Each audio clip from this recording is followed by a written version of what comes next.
Olá, bom dia, boa tarde, boa noite.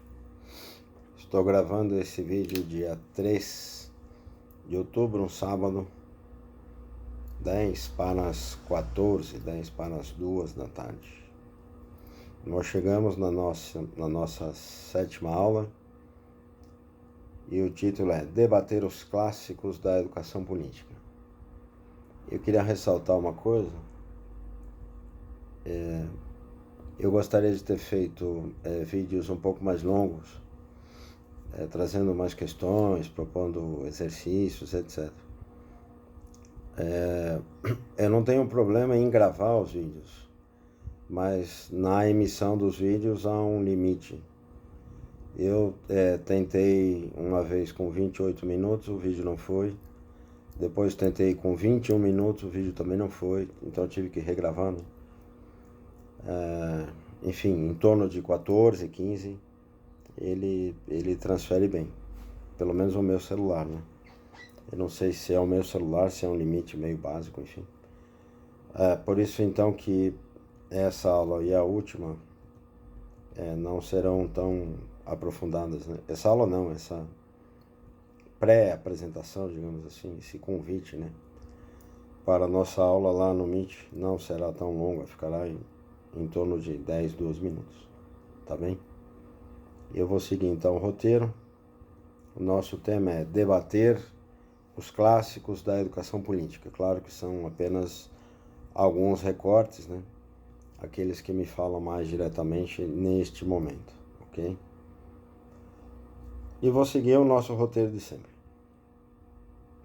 Como nos ensinava Paulo Freire, desde a época de sua própria formação no antigo ISEB, lá pelos anos 1960, os ingênuos precisam fazer sua Páscoa para renascer como fênix convertida e comprometida comprometeu, e não com a Pandora, uma caixa de surpresas em que, uma vez aberta, pode sair, por exemplo, o fascismo, a tecnoburocracia, o pensamento maquínico, o pensamento único, o personalismo, o autoritarismo. Então tem que ser Prometeu, o conhecimento, com liberdade, com uma espécie de trabalho que efetivamente transforma o ser humano e não apenas o escraviza junto aos meios de produção. Desde os primeiros escritos de Paulo Freire, estava latente a análise em mão dupla, a realização do homem e a transformação da sociedade brasileira. Isto é, a educação sempre fora vista como um processo formador e capaz da conscientização. Nada de educação passiva. Paulo Freire fiava-se pela tese de que, entre aspas, o desenvolvimento independente consolida o Estado-nação no Brasil, ou consolidaria. Paulo Freire sempre pensou que o diálogo entre os homens é a essência da democracia, é o princípio do contraditório, né? Dizer não, contradizer o que foi dito. Naquela fase, talvez em toda a sua vida, via na educação um foro privilegiado em que se formariam consciências críticas, envolvendo-se o povo ativamente no ideal do autogoverno, da participação com responsabilidade social e com a construção da autoridade individual interiorizada, ou seja, a autonomia. Era e é necessária a autarquia, que é esta forma de participar ativamente do poder, inclusive como forma controlativa desse poder, atestando ou revogando capacidades desse mesmo poder, né? A ideia de autarquia. Passara desde logo a procurar delimitar, para melhor compreender de que homem se falava e de que tipo de consciência se tratava, quer seja uma consciência intransitiva, ou uma consciência transitiva, ou uma consciência crítica. Fases de construção da própria consciência, portanto. estava convicto de que o desenvolvimento econômico e de infraestrutura social modificaria o pensar do povo, rumo à modernidade e à urbanização. Mas, de modo crítico, Paulo Freire sempre pensou que havia o risco claro de uma massificação de consciências ingênuas. Afinal, o processo de aculturação e de cultura de massas sempre esteve em curso, desde os anos 60. O remédio, mais uma vez, estaria na educação popular crítica e na aquisição de uma clara consciência entre os fatores e as condições que a determinam. Após 64, todas essas atividades foram interrompidas, claro, com o golpe civil-militar de 64. E Paulo Freire viu-se obrigado ao exílio, onde retomou e reformulou parte de suas projeções intelectuais. Por exemplo, esteve no Chile, nos Estados Unidos, no México, na Europa e na África. De certo modo, isso aprofundou sua própria consciência social de classe, mais expandida, à medida em que foi incorporando partes da realidade de todos esses países e de novos continentes. De oprimido e, o que é pior, de sitiado e exilado, porque ele próprio não estava apenas sufragado, digamos, pela opressão do Estado, como agora se encontrava exilado. Então, uma outra consciência política também passava a se aflorar com a sua própria experiência individual. Como cidadão do mundo, percorrendo países e continentes diferentes, perderia parte do idealismo, não do ideal, mas de uma ingenuidade inicial, e sem jamais comprometer a própria utopia de uma transformação social e da justiça social que ele sempre buscou. Ao que se soma o fato de sempre ter se mantido muito próximo às críticas da mentalidade neutra em educação, pois sempre esteve atento a uma realidade concreta. Esta neutralidade, no fundo, sempre foi vista como um disfarce sutil, ingênuo, ideológico, astuto, em favor da dominação das classes subalternizadas. Em desfavor, Como complemento dessa dominação, adviriam ainda uma educação assistencialista. Já vou arrumando o texto para vocês saberem um pouquinho melhor. Então, uma educação assistencialista para que o povo sempre ignorasse o real formato do status quo e da dominação a que estivesse submetido em determinado momento.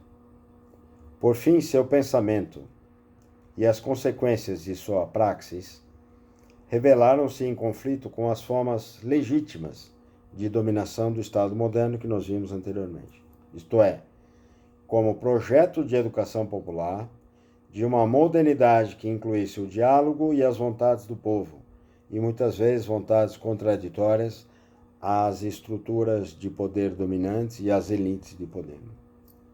Muitas vezes não, sempre.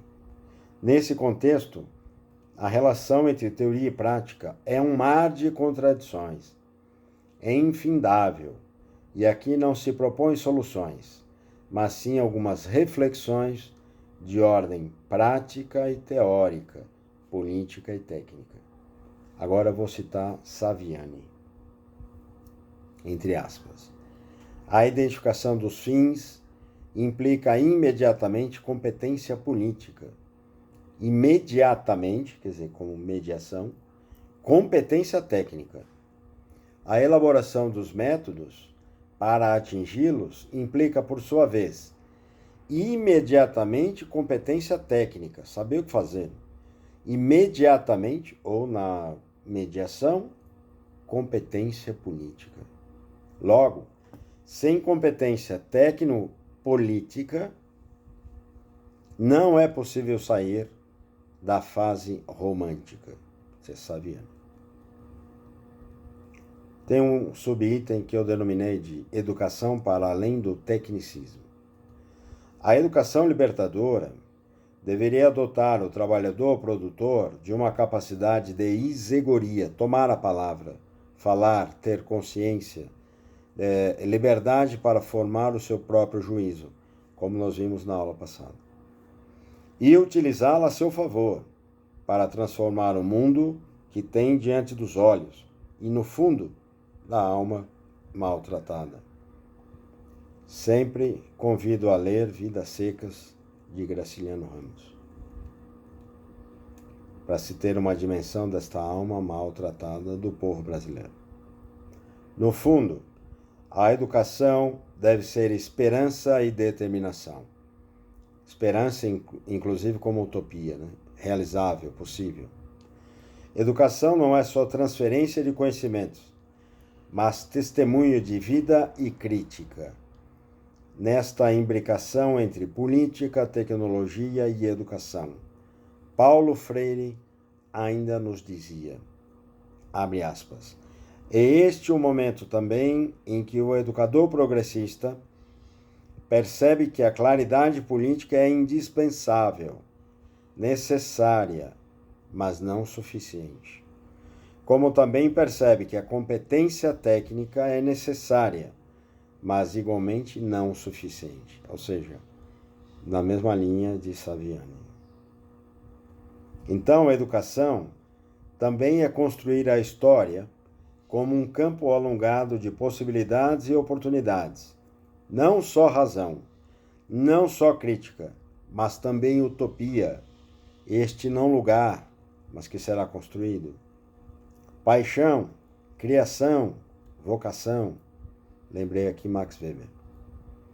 Educação é pensar além do limite, além de uma sociedade do capital e para além de uma sociedade das coisas. Educação, por fim, é superar o estado de alienação global, e isto exige uma revolução cultural radical, profunda, até a ponta das raízes.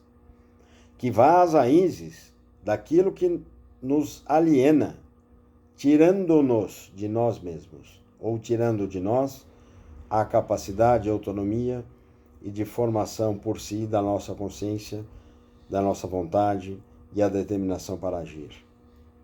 E do que nos retira sentido, de tudo que nos retira consciência e vontade de ver melhor o que se apresenta obscuro. Portanto, é preciso ser muito mais do que uma educação de clientes. Lembrando que cliens, no latim, significa vassalo. E que só se presta a reproduzir valores e pactuar como mecanismo de controle social.